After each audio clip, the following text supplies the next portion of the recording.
Hello everyone, this is going to be another Starcraft 2 video on... what is this map name? It's not one of my favorite maps, so I don't really know the name of it. Is this Desert Oasis? Kinda looks deserty. What is that other deserty looking map I don't like either?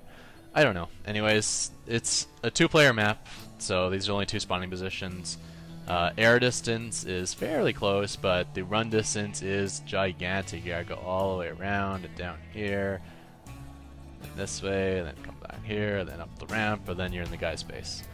So this is typically considered a heavily Zerg favored map just because Zerg is a more economic race, and Terran typically go more for the early harass versus Zerg, which is kind of difficult unless you're, using Reapers or air to harass on this map. However, for my strategy, since I go the really quick second command center, I don't really mind this map because I also go for an economic build. So it helps somewhat negate Zerg's economic advantage. And before this match gets started, I did want to mention one thing I hadn't said before, and that is I actually add all my videos on YouTube to a playlist called like Starcraft 2 Strategy or something. You can see it in if you go to my channel, you can see it there. And so if you like to watch my videos one after another, especially if it's a multi-part video, it's probably easiest just to load up that playlist and then start on the video you like. That way you can just set it to full screen and sit back and watch, and you don't have to worry about constantly clicking on the next videos, because I know myself, I hate having to do that, watching other videos on YouTube, constantly clicking on the next part.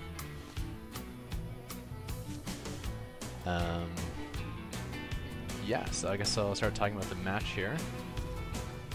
Again, this is a small one ramp entrance with natural expand out here, so I can do my fast expand build. But as with before on other maps, this planetary fortress does not defend this ramp whatsoever because it's so far away.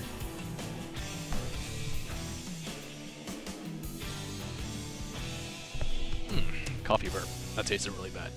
Okay. So the one thing this gives me a problem with versus Zerg is the Baneling bust, because I'm usually reliant on my planetary fortress killing off the Banelings before they get to my ramp. But there is a unique aspect to this ramp here, in that if you do your supply depots this way, and then your engineering bay this way, engineering bay is tough, so it's hard for the Banelings to bust through that, so they'll typically try to bust through the supply depots. So what you can do is you can set up a secondary wall right here to add versus Baneling defense. That way if the Banelings come busting through your supply depots, you still have a wall off going like this. Now, however, I've only ever done this once, and I forgot how to make this solid. You actually gotta put a supply depot right here, or right like here or something. That way when you add a barracks here, it makes it a solid sail right across. And yeah, as you can see, I am going to be facing a Baneling bust. I did just leave with my scout. I was scouting him for quite a while. I did see the early spawning pool. Like the whole reason me coming out here is if I saw an early spawning pool, I wouldn't go for my fast expand. But once I got here and I saw that was early, I thought to myself, well, you know what? This map is so massive, I don't even think I have to worry about Zergling Rush no matter what. So I still went for the fast expand anyways. And I think that's the way to go. So I don't even think I have to do an early scout. I think no matter how fast he gets to spawning pool, it's still safe for me to go for the planetary fortress. I mean, it would take like a 6 pool basically for him to bust me up, and no one's going to 6 pool on a map this big. This suicidal, I think, or at least it's a small enough of a risk that I think it's worth taking. So at this point I have my fortress up, and I'm just trying to get my marine count up and get my barracks down, and hopefully get my orbital as soon as I finish off one of these barracks. At the same time, I do not know that he's going Baneling's Nest. Probably my next scout will be my... I have to wait until I get my orbital, and then I'm going to spend my first 50 minerals on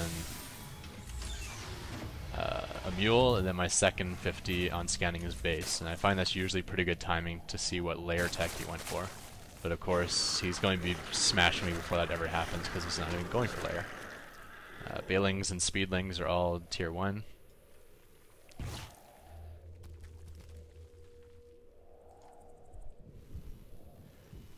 So I won't see this coming until he actually gets in sight of, I don't know, like here.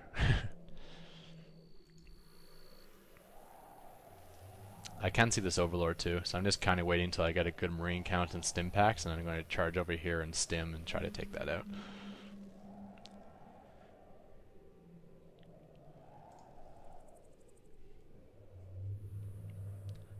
Oftentimes it's probably smarter to run all your Zerglings up here first and then turn them into Banelings. That way you don't have to run with really slow Banelings, you can run with really fast Zerglings instead. So if I switch to my view here, now I can see him. My Fortress actually does get some pot shots out. Only on the Zerglings though, not on the Banelings. So I see it coming and sending over a couple SCVs, one to repair, one to make the finish my seal. So he breaks through and I'm like, phew, got my seal done. Oh shit. No, I don't. Yeah, so this is the Baneling bust in action. This is how it works. They break in your front door, and then they just come flooding in with speedlings after speedlings. And you know he's spamming Z on his hatcheries. He wants to build more and more Zerglings here. So I got some damage done by using my SCVs as a wall out front, but now my SCVs are dead, and my Marines are dead. I decided to attack this new barracks, so what I do is I wait until the very last second to cancel it, buying as much time as possible for me to get out reinforcements.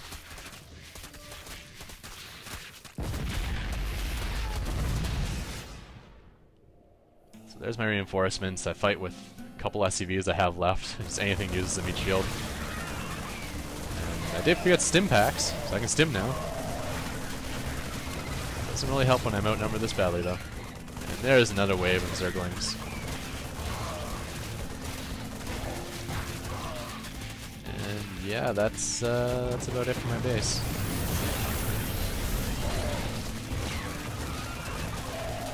Looks like I might be able to kill off the remnants here, but we got another flood coming in this way. And yet another flood after that. So this is definitely a losing battle. So I save what I can. I know all these supply depots are going to go down, obviously, so I float my orbital to my expansion here. Float these barracks to this expansion here. And income is actually still pretty similar, just because he's still only one base, and he's been spending a lot of his larvae on Zerglings, not on drones. So his harvester count is only pretty similar to mine. So had I held that Baneling bus, I almost would have had a guaranteed win, but now with him breaking through, it's almost a guaranteed loss.